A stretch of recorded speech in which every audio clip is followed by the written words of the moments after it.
네, 안녕하십니까. 이번에 타입스크립트와 제네릭에 대해서 설명을 받게 된 모던 애절 6기의 이재진입니다.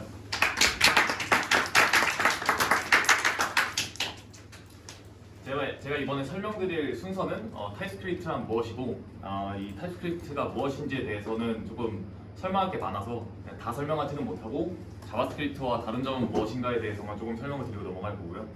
그다음에 제네릭은 이제 여기 이번 발표에 대표 주제인 제네릭에 대해서 조금 알아보고 마지막에 유틸리티 타입에 대해서 조금 알아본 다음에 발표를 마치도록 하겠습니다.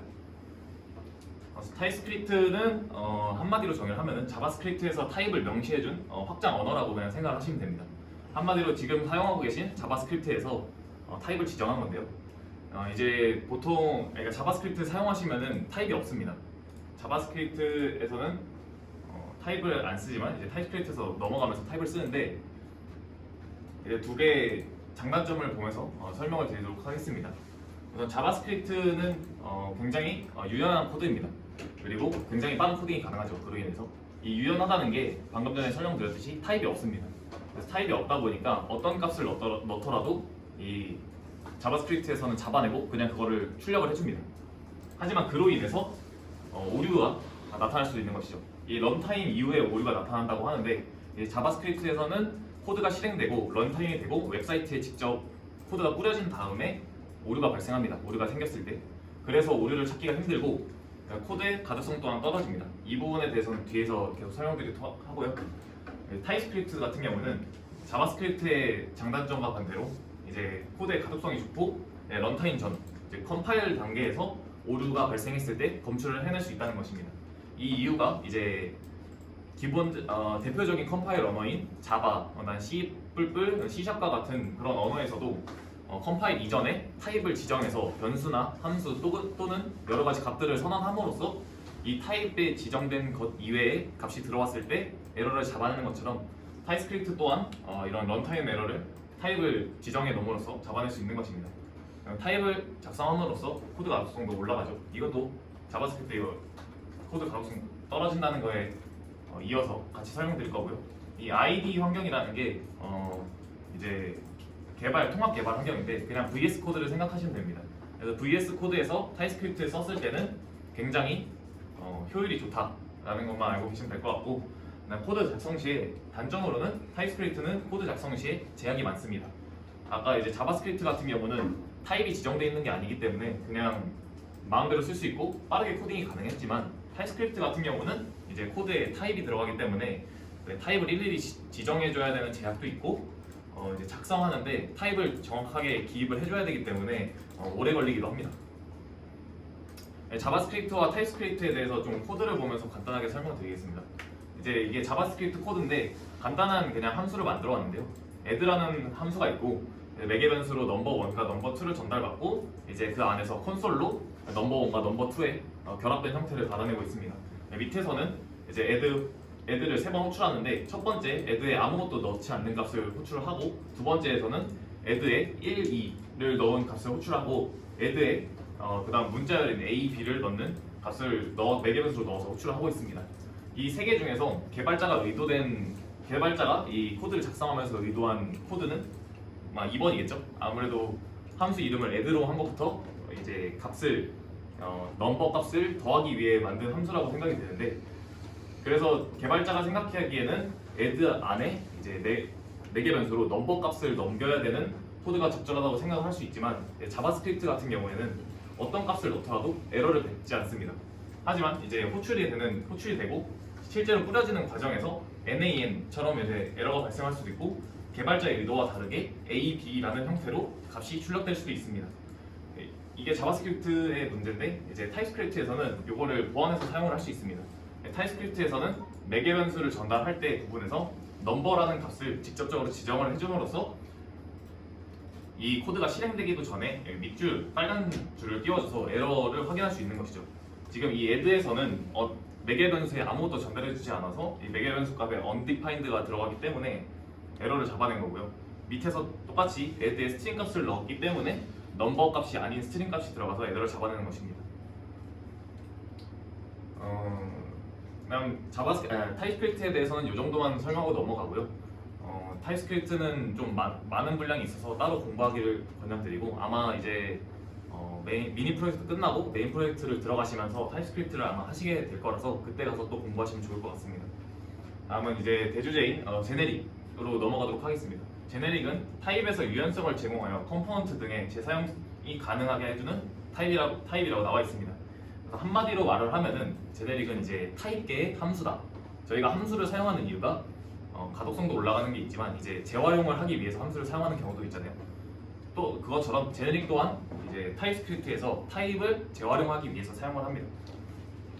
이 제네릭이라는 것은 아까 제가 컴파일 이야기를 하면서 나왔던 자바나 C#, C++에서도 사용이 됩니다.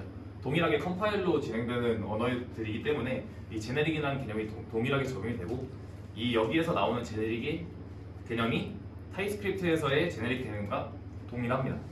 그래서 아마 이거를 공부하셨던 분들은 제네릭을 좀 더 쉽게 접하실 수 있을 것 같고요. 그럼 자바스크립트에서 타입스크립트로 넘어올 때 바뀐 점이 한 가지가 있죠. 타입이 생겼다는 것입니다. 그럼 이 타입이 생기면서 이 자바스크립트 코드를 타입스크립트 코드로 변경하면서 새로운 타입이 계속해서 생성되게 됩니다. 그러면은 타입이 계속 만들어지다 보면은 결국 중복이 일어나고 그 중복을 줄이는 게 바로 개발자의 일입니다. 중복을 없애기 위해 사용할 수 있는 게 바로 any 타입인데요. 사실 아까 봤던 코드에서 매개 변수의 넘버 값을 전달하는 게 아니라 이제 any 타입을 전달했습니다. 이 any 타입은 말 그대로 any 모든 타입을 정의를 할 수 있습니다. 그래서 컴파일 과정에서 모든 타입을 그냥 스킵시키고 런타임을 시키는 타입이기 때문에 any 타입을 사용하면은 밑에 아까 스트링에서 오류 떴던 게 안 뜨고 그냥 바로 건너가 버리죠. 그래서 이런 식으로 any 타입을 쓸 수 있지만 이 any 타입은 타입스크립트에서도 권장을 하진 않습니다. 이게 아무래도 모든 타입을 스킵하고 건너뛰기 때문에 가독성도 떨어지고 이제 개발자의 의도대로 개발이 진행되지 않을 수 있기 때문에 권장하지 않고요. 그래서 사용하는 것이 바로 제네릭인데요. 제네릭은 사용하는 방법은 이렇게 사용하면 됩니다. 이제 코드를 보면서 설명을 드리겠습니다. 이번에 리버스라는 펑션을 만들어 왔는데요. 매개 변수로 어레이를 전달을 하고 있습니다. 매개 변수로 전달하는 어레이의 타입은 넘버의 배열 타입을 갖고 있습니다. 이게 배열 타입이란 뜻인데, 그래서 그렇게 받아오면은 그 받아온 매개 변수를 리버스 시켜서 새로운 값을 콘솔로 찍고 있죠. 그래서 밑에서는 1, 2, 3이라는 값을 배열로 담아서 매개 변수로 넣어서 실제로 찍히는 값은 3, 2, 1이 됐습니다. 근데 여기서 문제가 발생합니다. 저희가 이 펑션을 이 매개 변수로 넘버 값만 전달하는 게 아니라 스트링 값을 전달하고 싶어집니다. 그래서 스트링 값을 전달하려고 봤더니 에러가 뜹니다. 이런 식으로 이제 당연히 타입스크립트니까 지정된 타입 이외에 다른 타입을 지정하게 되면은 에러가 뜨겠죠. 여기서 사용할 수 있는 게 유니온인데, 유니온은 이제 기존에 선언했던 타입 옆에 파이프를 이용해서 새로운 타입을 정의하는 것입니다. 뭐 이런 식으로 타입을 정의해서 타입스크립트를 사용할 수 있지만 결국 함수를 사용하는 목적이 재활용성을 높이고 좀 더 빠르게 개발을 진행하기 위해서인데, 이런 식으로 작성하게 되면 함수를 작성할 때마다 이제 넘버, 스트링 이거를 계속 작성을 해줘야 되는 불편함이 있기 때문에 이런 걸 보완하고자 나온 것이 바로 제네릭입니다. 제네릭을 사용하는 방법은 이런 식으로 사용합니다. 이제 펑션을 선언할 때 이제 타입 파라미터라고 해서 타입 이 t를 사용을 합니다. 이게 t 이외에 뭐 a나 c, p 뭐 어떤 문자를 써도 상관은 없지만 보통 대개 이제 t를 사용을 합니다. 그래서 이런 식으로 타입 파라미터를 정의를 하고 어레이에 이제 정의해둔 타입 파라미터를 받아서 배열 형태로 선언을 했죠. 이게 하나의 타입이 되는 겁니다. 그러면은 똑같이 앞에서는 콘솔을 찍고 이번엔 호출하는 부분에서는 리버스를 호출하면서 아까 지정해뒀던 타입 파라미터 위치에다가 내가 넣고 싶은 타입을 넣는 겁니다. 그럼 이번에는 넘버 값을 넣었으니까 넘버 값을 넣는 거겠죠, 매개 변수에. 밑에서는 이제 스트링 값을 넣으면 스트링 값을 넣는 겁니다. 이런 식으로 이제 호출하는 부분에서 자기가 원하는 타입을 지정할 수 있기 때문에 좀 더 편리하게 사용을 할 수 있는 것이죠. 제네릭에는 이렇게 사용하는 것 이외에도 이런 다른 방식으로도 사용할 수 있는데요. 상속처럼 사용을 할 수 있다는 것입니다. 이게 타입이라고 이제 타입스크립트 안에서 타입을 뭉탱이로 정의할 때 사용을 하는 도구라고 생각을 하시면 되는데요. 이제 타입 말고 이제 인터페이스라고 있는데 그거는 따로 찾아보시면 좋을 것 같습니다. 여기서는 지금 멘터 프로필 타입이랑 멘티 프로필 타입을 두 개를 정의를 했습니다. 여기서는 네임과 에이지, 스트링 넘버 값을 받았고, 그다음 커리어, 컴퍼니를 스트링 값으로 받았습니다. 멘티 프로필 타입에서는 에듀케이션과 스터디를 스트링 값으로 담았습니다. 근데 요거가 여기에서 이 두 가지 타입을 보시면은 공통점이 있죠. 바로 네임과 에이지가 들어간다는 것입니다. 이 네임과 에이지를 공통으로 들어가는데 저희는 이걸 한 곳으로 묶어서 좀 더 확장성 있게 사용을 하고 싶은 겁니다. 그럴 때 사용할 수 있는 것이 바로 제네릭입니다. 여기서 위에서 프로파일이라는 타입을 하나 정의했고, 여기서 제네릭의 타입 파라미터를 사용했죠. 그 타입 파라미터를 사용해서 그 안에 이제 프로퍼티로 네임과 에이지를 줬습니다. 여기는 이제 아까 공통적으로 사용됐던 프로퍼티를 사용했고, 엔드 기호 연산자를 사용해서 t를 확장성 있게 사용하게 했습니다. 그리고 밑에서는 동일하게 타입 멘토 프로필을 정의했고, 멘티 프로필을 정의했습니다. 여기서 이제 위에서 선언했던 프로파일이라는 타입을 가지고 와서 타입 파라미터 안에 내가 새롭게 넣고 싶은 타입을 넣는 겁니다. 이런 식으로 하게 되면은 기존에 있던 타입과 새로운 타입이 결합되면서 여기 왼쪽에 있던 타입들과 동일한 형태가 되는 것이죠. 이렇게 되면은 매번 이런 타입을 만들 때마다 네임 에이지를 쓸 필요 없이 네임 에이지가 추가로 들어간 새로운 타입을 만들어낼 수 있는 것입니다. 제네릭에는 이제 이런 거 말고 익스텐드라고 해서 확장 기능이 있습니다. 이제 확장이라고 하는데 저는 상속이라고 생각하는 게 더 편한 것 같아서 상속이라고 생각하겠습니다. 이게 코드를 한번 보시겠습니다. 인터페이스로 이제 멘토랑 멘티, 아카데미를 선언을 해놨습니다. 인터페이스는 아까 설명했듯이 타입과 똑같이 그냥 뭉텅이로 이제 타입을 정의할 때 사용하는 도구이고요. 이런 거를 사용해서 이 타입들을 사용해서 실제 객체를 만들었고요. 이제 밑에 펑션은 getAge, 나이를 받아오는 함수입니다. 그래서 여기서 타입으로는 데이터를 받았고, 이 데이터의 타입은 n입니다. 그리고 리턴 타입으로는 넘버 값을 받았고요. 리턴으로는 데이터 age, 나이 값을 반환하고 있습니다. 하지만 이 코드에 봤을 때는 아무 문제가 없습니다. 왜냐하면 지금 any 타입을 받았기 때문에 어떤 값이든 받아낼 수 있는 것이죠. 근데 실제로 이 값을 출력하게 되면 문제가 발생하는 게, 이 아카데미 같은 경우에는 age라는 값이 존재하지 않습니다. 그래서 실제로 값을 아마 런타임을 하게 된다면 이 부분에서 에러가 나겠죠. 하지만 개발자는 찾아내기가 좀 힘들 수도 있습니다. 그렇기 때문에 제네릭을 사용해봤습니다. 근데 제네릭을 사용했다 하더라도 오류를 찾아내기 힘들 수도 있는데, 지금 설명을 드리면은 제네릭을 사용해서 이 타입이 어떤 타입이 들어갈지 모르지만 새로운 타입이 들어갈 것이라는 것을 명시해줬고, 이번에는 그래도 에러가 제대로 떴습니다. 에이지 부분에서. 근데 여전히 이게 어디서 뜬 에러인지 명확하게 파악하기가 어렵죠. 만약에 지금은 물론 3개 조그만 코드로 작성했기 때문에 직접적으로 눈으로 확인이 가능하지만 몇백 줄, 몇천 줄이 되는 코드 안에서 에러가 이런 식으로 발생한다면 정확하게 어디에서 에러가 발생하는지 모를 수도 있습니다. 그래서 사용하는 게 익스텐즈입니다. 익스텐즈를 사용해서 age가 넘버라는 것을 이 타입 파라미터에 기본적으로 명시를 해주는 겁니다. 이런 식으로 사용을 하면은 이 타입 파라미터를 사용하기 이전에 이 타입 안에는 age가 넘버라는 값이 기본적으로 탑재가 되어서 이 객체를 받아올 때 여기 안에 타입이 들어가 있는지 확인을 하는 과정을 거칩니다. 그래서 여기에서 에러를 발생시키는 게 아니라 호출부에서 이 객체 안에 age가 없어요 라는 에러를 내는 것이죠.